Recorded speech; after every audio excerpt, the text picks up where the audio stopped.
Kota Semarang adalah ibu kota Provinsi Jawa Tengah, sekaligus kota metropolitan terbesar kelima di Indonesia. Kota ini sedang menjadi pusat perhatian dalam hal penanganan wabah COVID-19 karena tren persebarannya yang terus berkurang meskipun tanpa PSBB. Kota ini menggunakan formula tersendiri yang disebut dengan PKM. PKM merupakan kependekan dari pembatasan kegiatan masyarakat. Kebijakan ini mengatur mengenai pembatasan kegiatan di luar rumah dengan memperketat protokol kesehatan. PKM diberlakukan sebagai jalan tengah dari banyaknya aspirasi, maka Pemkot mengambil keputusan yang tertuang dalam Peraturan Wali Kota Nomor 28 Tahun 2020 tentang pedoman pelaksanaan pembatasan kegiatan masyarakat dalam rangka percepatan penanganan COVID-19 di Kota Semarang. Peraturan ini mulai diterapkan pada Senin, tanggal 27 April 2020, dan dalam penerapannya masih diberlakukan kegiatan ekonomi dengan protokol kesehatan yang diperketat. Dalam praktek lapangan, upaya dalam pembatasan, bukan penutupan, antara lain kegiatan PKL maupun kegiatan informal lainnya masih diperbolehkan beroperasi dengan pembatasan waktu mulai pukul 2 siang hingga 8 malam. Pasar tradisional, restoran maupun kafe masih diperbolehkan beroperasi dengan pembatasan dan penerapan SOP yang diperketat. Untuk transportasi umum, dibatasi jumlah penumpang sebanyak 50%. Untuk kegiatan keagamaan, mengikuti saran dari MUI dan tokoh keagamaan. Untuk pemudik, didirikan pos pantau yang berada di perbatasan Semarang-Kendal dengan konsep yang berbeda dari PSBB. Konsep yang diterapkan di PKM ini merupakan pembatasan pemudik, di mana bagi warga yang memiliki kepentingan di Kota Semarang masih diperbolehkan dengan memperhatikan SOP yang berlaku. Kebijakan ini diterapkan karena masih banyak pabrik-pabrik di perbatasan yang beroperasi dan memiliki pekerja dari luar kota. Adakah perbedaan data yang signifikan dalam hal peningkatan persebaran COVID-19 antara sebelum dan sesudah diterapkannya kebijakan PKM di Kota Semarang?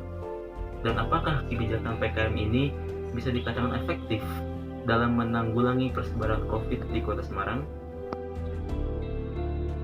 Selanjutnya, untuk menjawab rumusan masalah dan juga menguji hipotesis, di sini kami menggunakan dua metode statistik. Pertama, kami gunakan metode deskriptif untuk memahami data dan juga menginterpretasikan data. Kedua, kami juga gunakan metode statistik inferensial. Nah, di dalam statistik inferensial yang kami gunakan adalah statistik inferensial parametrik. Karena berdasarkan hasil uji normalitas data yang kami gunakan memenuhi syarat sebuah normalitas. Nah, dikarenakan kami menggunakan statistik inferensial parametrik, maka metode analisis yang kami gunakan adalah t-test. Karena di sini kami akan membandingkan dua data, yaitu data sebelum dan sesudah diterapkannya kebijakan PKM untuk dilihat perbedaan di antara keduanya. Nah, di dalam t-test tersebut itu ada beberapa jenis. Nah, kelompok kami menggunakan t-test to sample assuming an equal variance. Mengapa kami gunakan itu? Di samping karena memang kami menggunakan dua data yang dibandingkan, yaitu data sebelum dan setelah kebijakan PKM, kami juga tidak menggunakan f-test untuk menguji apakah data yang kami gunakan itu equal atau tidak variance-nya. Penelitian dengan menggunakan statistik deskriptif dapat dilihat pada tabel dan grafik yang terus meningkat. Dimulai dari tanggal 13 April dengan jumlah positif total 55 orang, hingga terus bertambah mencapai 134 orang di hari ke-14 pada tanggal 26 April.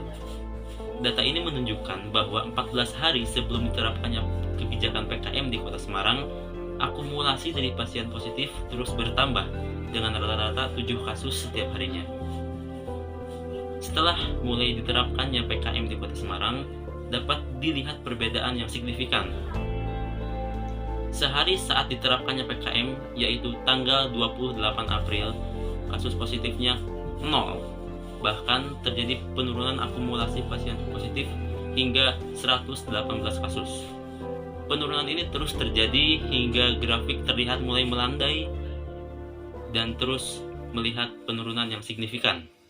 Di hari ke-14 terlihat jumlah akumulasinya 70 dengan rata-rata jumlah positif per harinya hanya 1 orang. Jika dibandingkan antara kedua grafik, maka terlihat perbedaan yang jelas antara sebelum dan sesudah diterapkannya PKM di Kota Semarang. Grafik sebelum diterapkannya PKM menunjukkan yang terus meningkat, menanjak, sedangkan sesudah PKM grafiknya mulai menurun.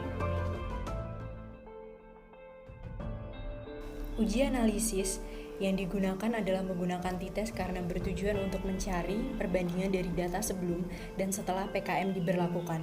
Hipotesis yang akan diuji adalah sebagai berikut.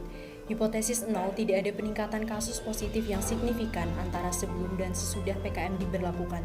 Sedangkan hipotesis alternatif adalah peningkatan kasus positif yang signifikan antara sebelum dan sesudah PKM diberlakukan. Berikut merupakan data akumulasi yang akan diuji hipotesisnya. Dari data di atas, kita juga dapat menemukan nilai skewness dan kurtosis dari masing-masing data. Untuk kolom data positif sebelum PKM, skewness-nya berada di nilai minus 0,48 dan kurtosisnya minus 1,17. Sedangkan untuk kolom data positif sesudah PKM, skewness berada di 0,05 dan kurtosis minus 1,86. Selanjutnya kita akan melihat menggunakan metode t-test. Dari tabel tersebut dapat kita lihat bahwa pada sebelum PKM, MEAN sebesar 106,9, sedangkan pada setelah PKM, MEAN sebesar 92,5. Pada tabel di atas juga kita dapat melihat bahwa T kritikal lebih besar dari T statistik, dengan T kritikal 2,07 dan T statistik sebesar 1,49. Maka dapat dibuat penjelasan sebagai berikut. T critical to tail sebagai batasan dengan nilai 2,073 yang berada di sisi garis yang berwarna kuning. T statistik berada di tengah dengan nilai 1,49. Maka dari data keterangan di atas, H0 tidak dapat ditolak karena berada dalam area terima dengan keterangan T kritikal lebih besar dari T statistik. Kesimpulannya adalah tidak ada peningkatan kasus positif yang signifikan antara sebelum dan sesudah PKM diberlakukan. Jadi setelah PKM diberlakukan di wilayah Semarang, terjadi penurunan pasien yang terkonfirm positif COVID-19. Nah, selanjutnya, dari hasil pemaparan statistik kedua metode tersebut, dapat kita ambil kesimpulan bahwa tidak ada peningkatan kasus positif COVID-19 yang signifikan antara sebelum dan setelah diberlakukannya kebijakan PKM. Bahkan setelah diberlakukan kebijakan PKM, terjadi penurunan jumlah kasus COVID-19 yang signifikan dan konsisten melandai. Melihat keefektifan PKM yang diterapkan di Kota Semarang, maka PKM dapat dijadikan bahan pertimbangan bagi daerah lain dan pemerintah pusat dalam percepatan penanganan COVID-19 sebagai formula untuk menyambut new normal atau normal baru dalam melakukan aktivitas di masa pandemi ini. Saya Krisna Afi Arlinta. Saya Jabar Sugiharto. Saya Muhammad Emerald Zidan. Saya Fadila PHSTW. Sekian dari kelompok kami, semoga dapat bermanfaat. Terima kasih.